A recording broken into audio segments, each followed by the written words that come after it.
24시간 동안 먹고 싶은 거 아무거나 오케이. 10,000칼로리의 음식을 먹는 챌린지. 하루 평균 성인 섭취 칼로리가 2,000칼로리에서 2,500칼로리라고 하니 5일치의 음식을 하루에 먹는 셈이네요. 이 어마어마한 음식이 몸에 들어가면 과연 어떤 일이 벌어질까요? 오늘 다이슈에서 이 과정을 낱낱이 파헤쳐 보겠습니다. 대용량의 고칼로리 음식이 식도를 타고 위에 들어오기 시작합니다. 평소보다 많은 음식이 들어오는 걸 눈치챈 위가 조직을 늘려 음식을 허겁지겁 받아둡니다. 쭉 이어진 미주신경을 통해 뇌에게도 엄청난 작업량이 도착했다는 소식이 전해집니다.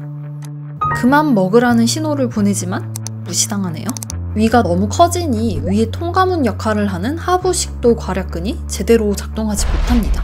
아휴, 문이 열려버렸네요.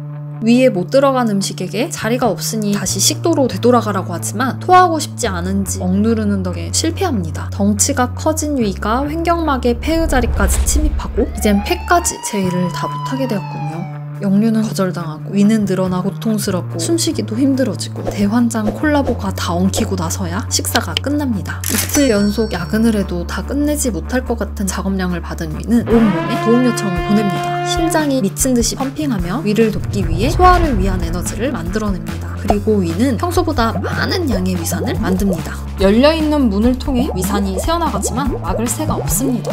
이런 일이 계속해서 발생하면 역류성 식도염에 걸릴 수도 있는데 큰일이네요. 조금씩 대장과 소장으로 소화된 음식들을 밀어내지만 끝이 보이지 않는군요. 지방과 탄수화물이 많은 고칼로리 음식은 작업시간이 꽤 길기 때문인 것 같네요. 잠깐 인터뷰를 해보죠.